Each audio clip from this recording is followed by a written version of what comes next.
Today's topic for discussion is gametophyte of Lycopodium. The Lycopodium, it is a pteridophytic plant, and the gametophyte, it is also known as prothallus. This is the photograph of prothallus or gametophyte of Lycopodium complanatum. This is a carrot shaped structure of gametophyte of Lycopodium. Let us see how the gametophyte is formed. The Lycopodium, it is a homosporous plant because it produces only one type of spores. Hence it is homosporous. The spores which are produced by the Lycopodium at maturity, they are released and they germinate into gametophytic plant. Okay.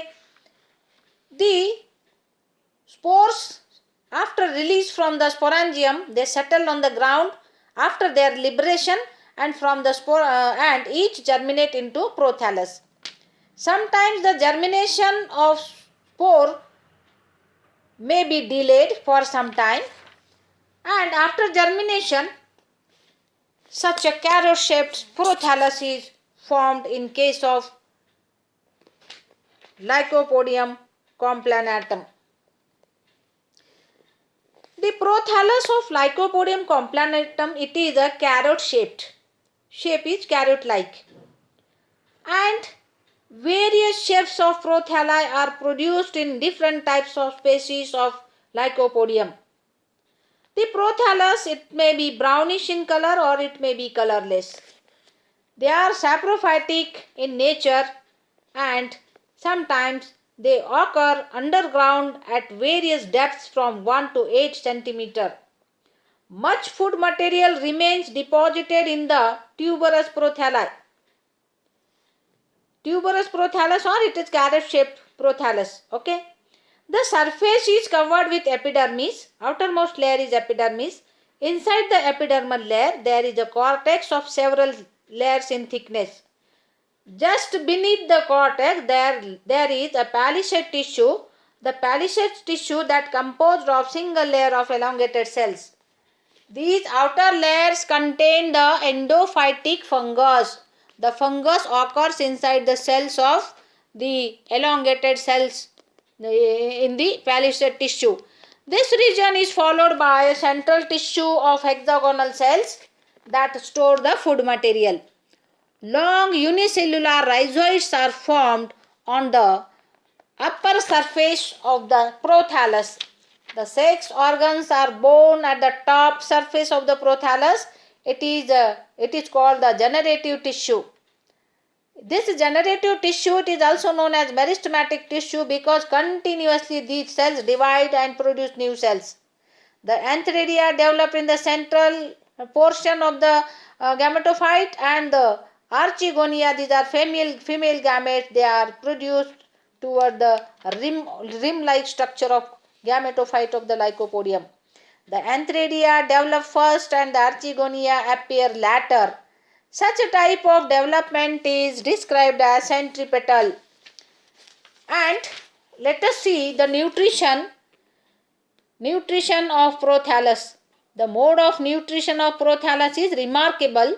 The cells of the central cortical region and the palisade tissue remain filled with endophytic fungus. This fungus provides minerals and moisture to the prothallus, and this prothallus helps to the fungus that supply food material. Such a beneficial relationship between endophytic fungus and prothallus is there. This is a symbiotic relationship. That phenomenon is known as symbiosis or symbiotic relationship is there. Let us see the detailed structure of antheridium. The antheridium, the photograph shown here, it is the these are the all stages of development of the antheridium, but let us see the structure of mature antheridium. The mature antheridium, that consists of oval mass of antherozoids. Antheridium, it is a male gamete. This oval mass of antherozoid mother cells that project out slightly from the prothallial tissue and surrounded by a wall, which is partly formed by the jacket layer and partly from prothallial cells. The antherozoids are fusiform, broadly rounded at posterior end with two flagella at its anterior end. Antherozoids are so known as sperms.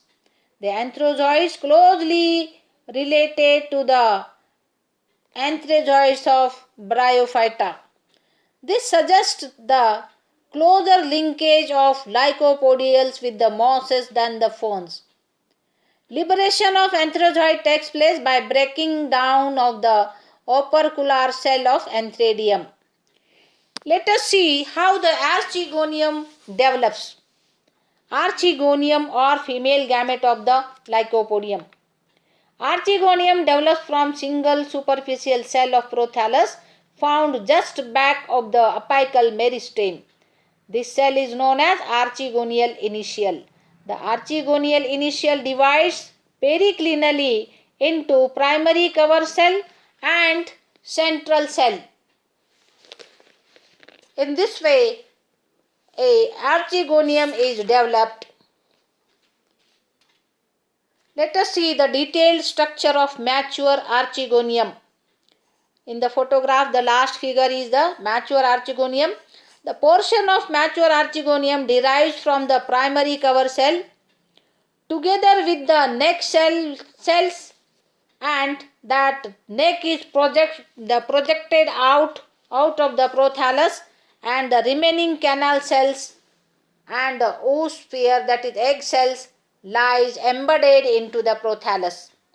The cells lateral to the egg and lower portion of the row of neck canal cells are not portions of the archegonium, as they are formed by the division and redivision of prothallus cells immediately adjacent to the archegonial initial.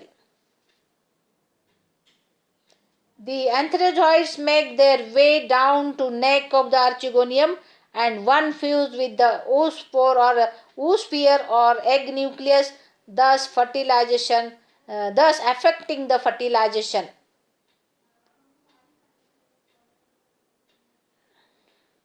This is all about the detailed structure of prothallus or gametophyte of Lycopodium.